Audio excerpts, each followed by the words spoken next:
उरण येथील 22 वर्षीय यशस्वी शिंदे हिची अत्यंत निर्घृण पद्धतीने हत्या करण्यात आल्याने जनमानसात संतापाची लाट उसळली आहे। मोर्चे, रॅली आणि बंद ठेवून आरोपीला फाशी देण्याची मागणी सध्या जोर धरत आहे। अशातच रिपाई रायगड जिल्हाध्यक्ष नरेंद्र गायकवाड यांनी आक्रमक पवित्रा घेत पोलिसांच्या कार्यक्षमतेवर प्रश्नचिन्ह उपस्थित केलेत। बेपत्ता झाल्याच्या तक्रारीनंतर तपासाकामी पोलिसांची कर्तव्यात कसूर झाली म्हणून यशस्वीचा बळी गेला असल्याची रोखठोक भूमिका नरेंद्र गायकवाड यांनी मांडली। दरम्यान रायगड कोकण रिपाईच्या पदाधिकारी व कार्यकर्ते यांनी यशस्वी शिंदे यांच्या नातेवाईकांची भेट घेऊन आम्ही कायम आपल्या सोबत असल्याचे अभिवचन दिले। आरोपीला पकडून कठोरात कठोर शिक्षा करण्याची जोरदार मागणी रिपाई रायगड जिल्हाध्यक्ष नरेंद्र गायकवाड आणि कोकण प्रदेशाध्यक्ष प्रकाश मोरे यांनी केली। 2 दिवसापूर्वी यशस्वी शिंदे आपली एसीपी झाली होती।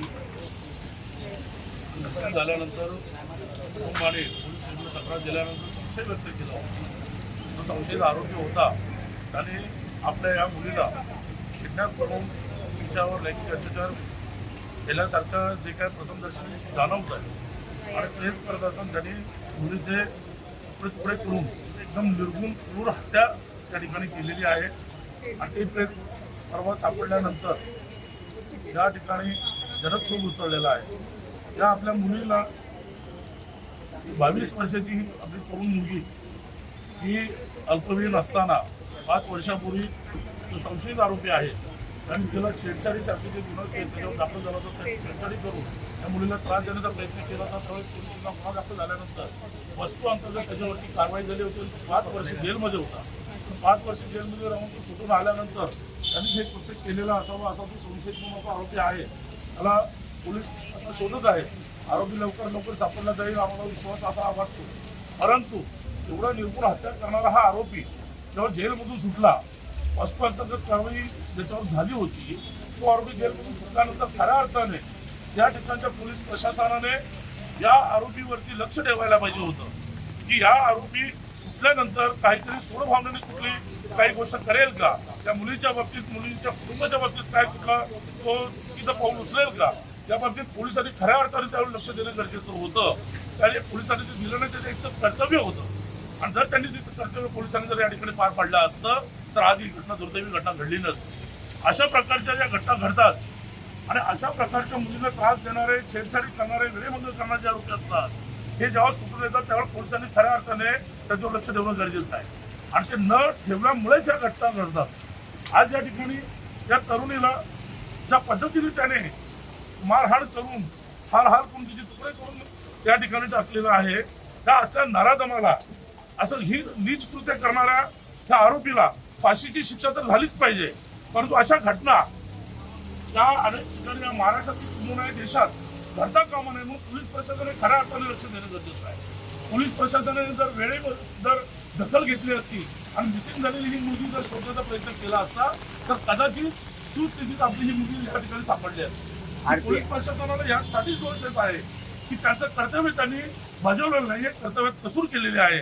म्हणून अशा कर्तव्यात कसूर करणाऱ्या अधिकाऱ्यांवर देखील कारवाई झाली पाहिजे असं मी महाराष्ट्र शासनाच्या गृहमंत्र्यांना या ठिकाणी आवाहन करेन। या मुलीला खऱ्या अर्थाने आज प्रसार माध्यमातून आपण पाहतो, फेसबुक सोशल मीडियाच्या माध्यमातून त्या आपल्या ज्या भगिनी जी आज आपल्यातून गेलेली आहे तिला बदनाम करण्याचं काही लोक कारस्थान करत आहेत असं दिसण्यात येत आहे।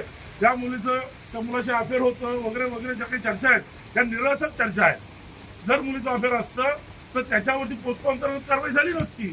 त्याच्यामुळे माझी कृपया सर्व नागरिकांना विनंती आहे की अशा प्रकारच्या कुठल्याही चुकीच्या अफवा की पसरून आणखी या कुटुंबाला दुःखी करण्याचं काम करू नका।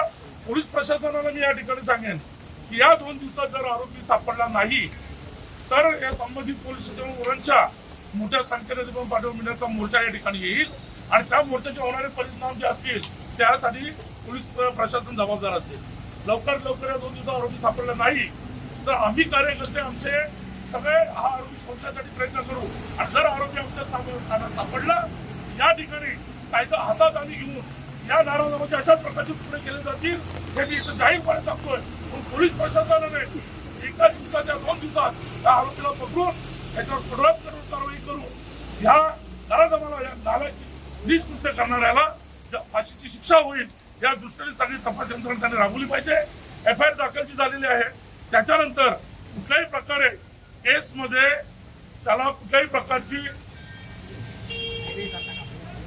त्याला तो सुटका होईल अशा पद्धतीने कुठलाही त्यांनी पुरावे नष्ट होऊ न देता सगळे पुरावे जमा करून त्या आरोपीला फाशीची शिक्षा मिळावी यासाठी पोलीस प्रशासनाने काम केलं पाहिजे.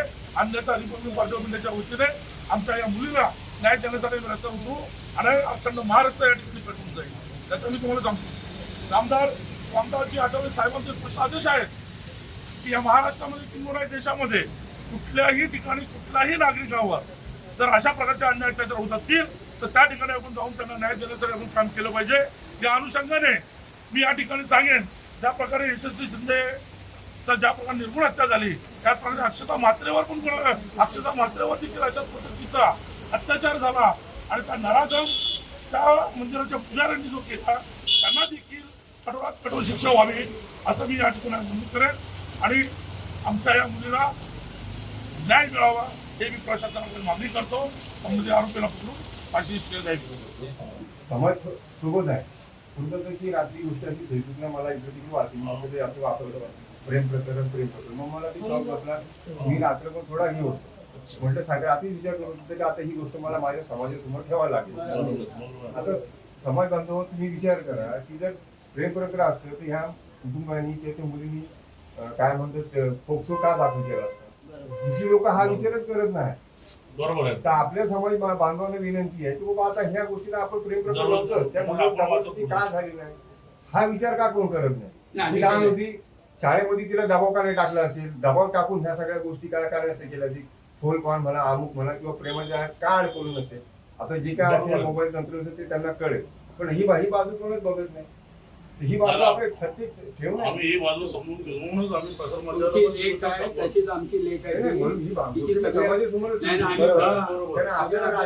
तुमच्या पाठीशी आहे संपूर्ण. तुम्ही अजिबात असं डोक्यात घेऊन आता कोणी नाही. आता मी जिल्हाध्यक्ष परंतु मला देखील 2 मुलीच आहेत त्यामुळे मला भावना कळतात. शिवसत्ता टाइम्ससाठी धम्मशील सावंत, रायगड. दे धडक बेधडक वृत्त देणाऱ्या आपल्या शिवसत्ता टाइम्स न्यूज चॅनलला लाल बटन दाबून सबस्क्राईब करा आणि बेल आयकॉनला क्लिक करायला विसरू नका.